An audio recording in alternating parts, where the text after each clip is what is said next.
Muito bem, estamos juntos outra vez.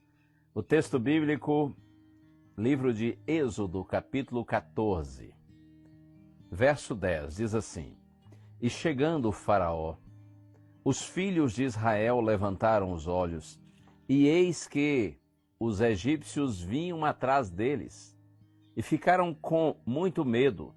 Então os filhos de Israel clamaram ao Senhor. Esse fato ocorreu quando os israelitas estavam saindo do Egito para a região de Canaã.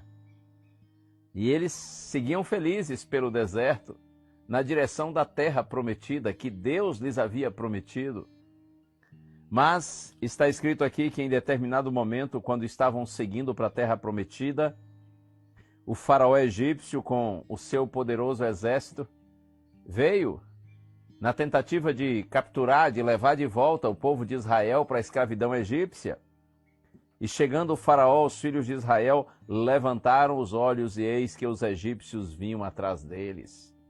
Um exército furioso e poderoso, decidido a levá-los de volta para o Egito, para a escravidão.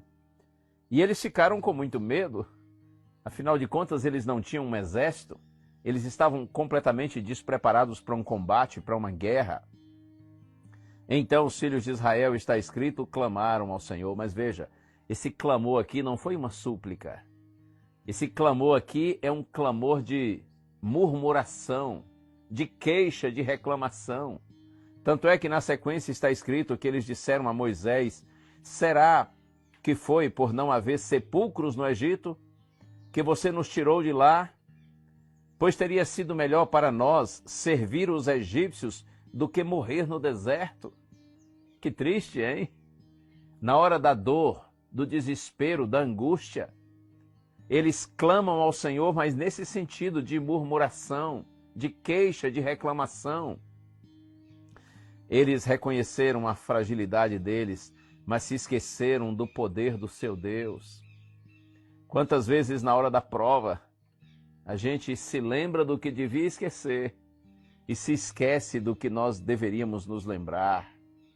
Quem foi que tirou aquele povo do Egito, da escravidão egípcia? Foi Moisés? Claro que não. Ainda que Deus tenha usado Moisés, foi Deus quem os libertou do poder e da força do Egito. E eles estavam se esquecendo exatamente desse Deus poderoso que os tirou da escravidão. Eu gosto de pensar que uma só pessoa com Deus torna-se um exército invencível. Não importa a fúria do inimigo, não importa a sua fraqueza. Sabe o que realmente importa? É a força do seu Deus. Na hora da sua angústia, da sua prova, da sua dificuldade, não se concentre na sua fraqueza. Não se impressione com a fúria do inimigo, mas pense na força, no poder do seu Deus. Será que eu estou falando agora para alguém que está levantando os olhos e vendo o inimigo se aproximar? Ou quem sabe até já chegou, não é? Já se aproximou, já veio. E você está vivendo aí um momento adverso, talvez por uma enfermidade que você está sofrendo, alguém que você ama sofre. Talvez uma situação de desemprego, de dificuldades, crises no relacionamento conjugal ou com os filhos, eu não sei. Eu não sei o que você está passando, o que está lhe atormentando, o que está lhe assustando. Mas ao você levantar os olhos e ver o inimigo se aproximar, clame ao Senhor, mas não assim, com murmuração e queixa. Clame ao Senhor jogando-se nas mãos dele, dizendo: Senhor, faça a tua vontade na minha vida. Faça como Jesus fez, lembra? Quando estava lá no jardim do Getsêmani, Mateus capítulo 26. Na iminência de passar pela experiência da cruz, ele disse: Pai, se possível, passe de mim esse cálice, sem que eu beba. Todavia, não seja como eu quero, e sim como tu queres. Faça-se, Senhor, a tua vontade. Clame ao Senhor, jogue-se nas mãos dele e diga: Senhor, o que eu quero é isso, mas eu aceito o que o Senhor quer, o que o Senhor deseja para a minha vida. Faça-se a tua vontade. Essa é a melhor maneira de nós enfrentarmos o inimigo, é nos colocando inteiramente nas mãos daquele que é forte e poderoso para nos dar vitória completa. Vamos orar? Senhor, tu sabes que é fácil falar, mas é difícil viver isso. Na hora da prova, Senhor, quantas vezes nós nos esquecemos do Senhor e nos impressionamos apenas com a fúria do inimigo, com o problema que está em nossa frente. Ajuda-nos, Senhor, a termos um coração sensível, que saiba clamar ao Senhor com humildade e sinceridade, colocando-nos inteiramente nas Tuas mãos e confiando na Tua providência.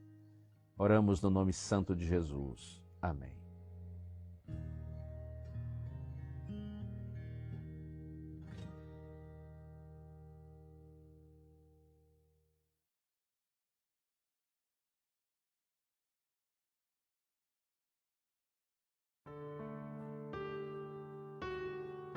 A paz do Senhor, meu querido irmão, minha querida irmã, que a graça de Jesus esteja com você nesse momento.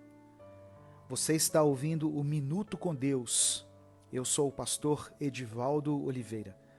Você já conhece os nossos outros canais, Minuto Animações, o canal Pastor Edivaldo Oliveira, onde pregações são postadas, e o canal Minuto Reflexão, onde a gente posta mensagens diárias sobre saúde mental.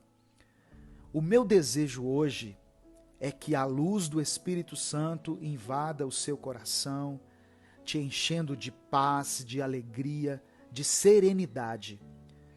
Pois os nossos dias costumam ser tão corridos e aflitos que às vezes falta em nós esse foco para conseguirmos nos acalmar e ouvir a voz do nosso Senhor falando ao nosso coração. Que este dia de hoje seja um tempo onde você possa fazer isso e que através desses próximos minutos que teremos de reflexão na palavra de Deus, você possa se sentir renovado e com as suas forças restauradas para continuar a caminhar. Eu peço que você ouça essa mensagem até o final e peço que você escreva aqui nos comentários a seguinte declaração: eu viverei um milagre. E em seguida você pode colocar o seu pedido de oração. No final dessa mensagem eu vou orar pelos pedidos que forem colocados aqui. Evangelho de João, capítulo 20, do verso 29 ao verso 31, está escrito: Então Jesus lhe disse: Porque me viu, você creu? Felizes os que não viram e creram. Jesus realizou na presença dos seus discípulos muitos outros sinais milagrosos, que não estão registrados neste livro, mas estes foram escritos para que vocês creiam que Jesus é o Cristo, o Filho de Deus, e crendo, tenham vida em seu nome. Existem situações muito difíceis na nossa vida, onde a única solução seria se um milagre acontecesse conosco. Mas às vezes isso parece estar muito distante da nossa realidade. E às vezes nem sequer acreditamos que seja possível que certas coisas aconteçam com a gente.